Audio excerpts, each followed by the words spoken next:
Assalamualaikum warahmatullahi wabarakatuh. Saya Viko Ramdhani dari PJKR 6F. Di sini saya akan mempresentasikan tentang anak berkebutuhan khusus, yaitu tentang orang penyandang tunanetra. Di sini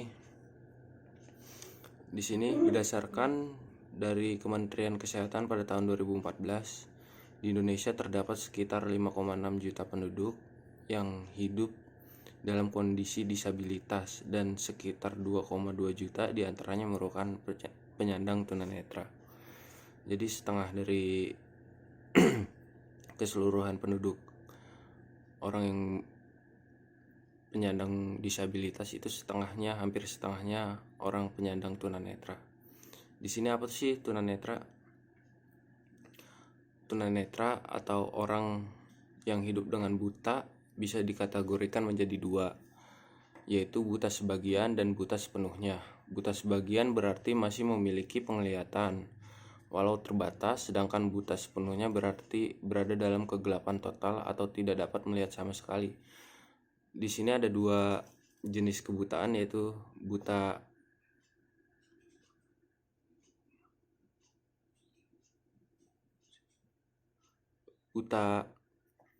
sebagian. Buta sebagian biasanya masih bisa memakai alat bantu seperti lensa atau kacamata.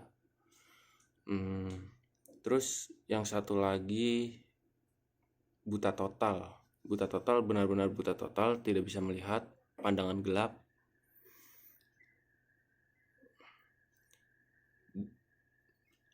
Di sini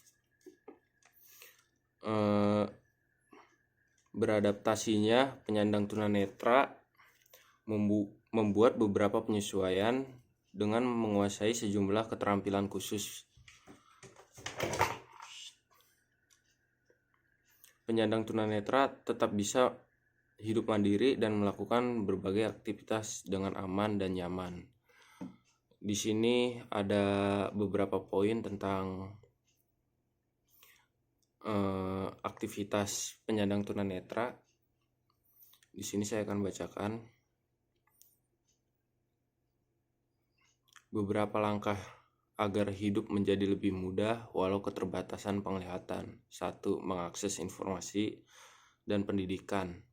Meski dapat melihat, tunanetra tetap dapat membaca buku, majalah, atau koran, baik secara konvensional atau daring, online. Mereka bisa belajar huruf Braille, yaitu sistem penulisan menggunakan titik-titik timbul sebagai pengganti angka dan huruf alfabet biasa.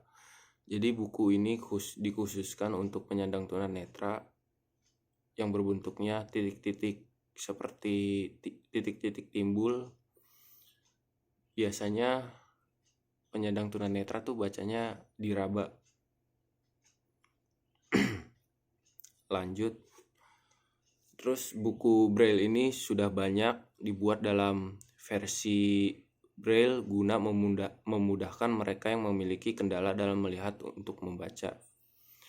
Informasi bagi para tunanetra juga kini dapat diakses melalui perangkat lunak, software,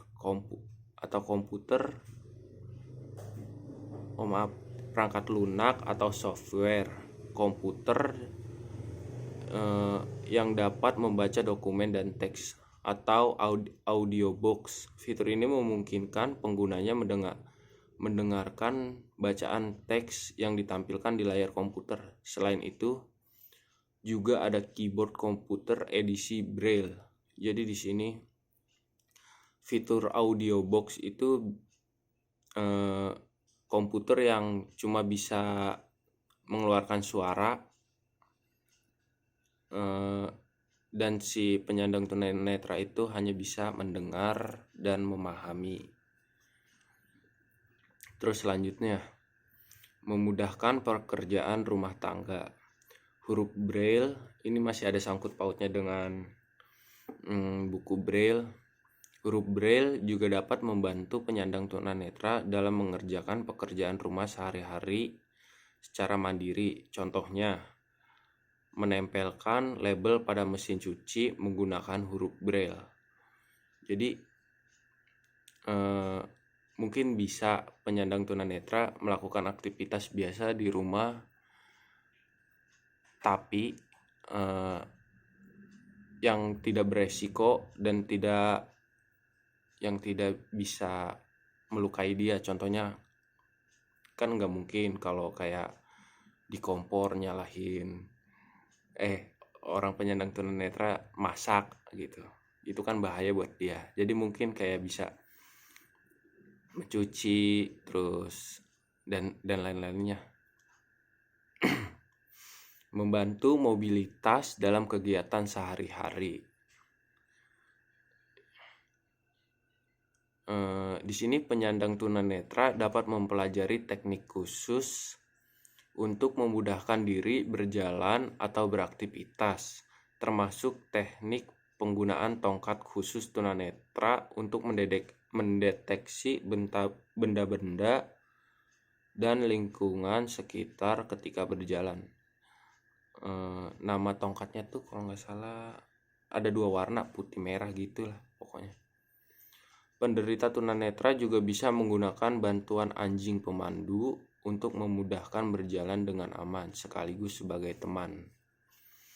Tapi biasanya rata-rata orang penyandang tunanetra tuh kebanyakan memakai tongkat, jarang memakai anjing. Mungkin ada, cuma jarang. Terus poin selanjutnya, menyesuaikan diri dengan lingkungan. Di sini orang penyandang tunanetra mampu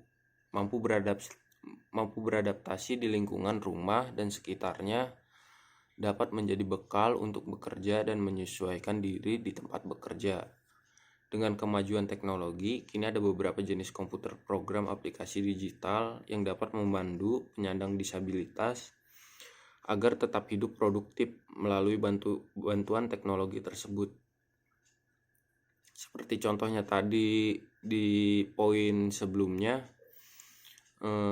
di sini sudah menggunakan keyboard yang berjenis braille, keyboard komputer edisi braille. Ini khusus untuk penyandang tunanetra dan membantu mereka mencari lapangan kerja.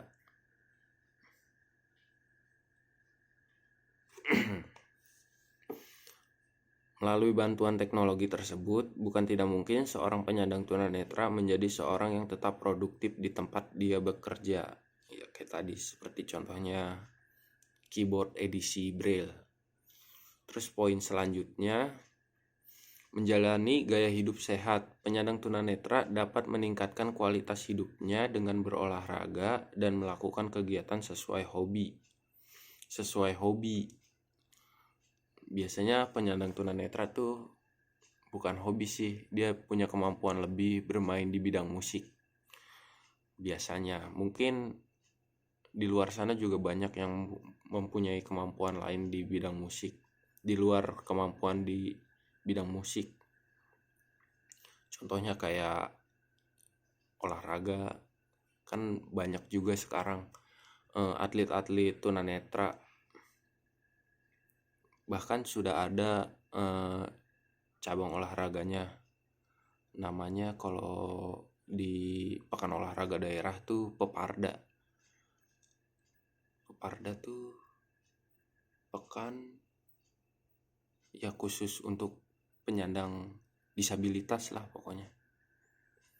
Kemarin juga di Asian Games juga ada Asian Para Games. Terus di sini saya akan melanjutkan poin selanjutnya. Mendapatkan dukungan keluarga dan lingkungan. Terlepas seorang tunanetra dapat hidup mandiri, mereka tetap butuh dukungan keluarga dan orang-orang di sekitarnya untuk mendorong kepercayaan diri. Jadi di sini tuh kita sesama manusia harus saling mensupport, menyemangati, membantu. Jangan selalu orang yang punya kekurangan fisik tuh jangan selalu kita cemoohkan atau gimana ya, contohnya kayak di belakangi lah. Malah orang-orang penyandang disabilitas itu sebenarnya butuh support kita, semangat kita agar dia bersemangat tetap menjalani hidup dengan baik. Seperti itu. Itu poin-poin di atas. Di sini kehidupan sehari-hari penyandang tunanetra. Setiap penyandang tunanetra tentu memiliki cara sendiri. Semua itu tidak lepas dari proses yang disertai keinginan untuk terus belajar dan beradaptasi menggunakan indera lainnya yang berfungsi dengan baik. Jadi bukan tidak mungkin bagi seorang penyandang tunanetra untuk menjalani aktivitas dan kehidupan sehari-hari mandiri meski memiliki keterbatasan. Dan rata-rata orang penyandang tunanetra tuh biasanya mereka sangat fokus, memiliki pendengaran yang baik. Kalau penciuman mungkin semua orang juga sama lah, umum. Tapi biasanya orang penyandang tunanetra tuh dia tuh fokusnya benar-benar fokus. Dia tuh daya hafalnya cepat karena dia tuh fokus mendengarkan dengan baik. Seperti itu. Oke, sekian dan terima kasih. Assalamualaikum warahmatullahi wabarakatuh. Di sini saya mengambil kutipan dari Halo Dokter. Selebihnya mohon maaf. Assalamualaikum warahmatullahi wabarakatuh. See you.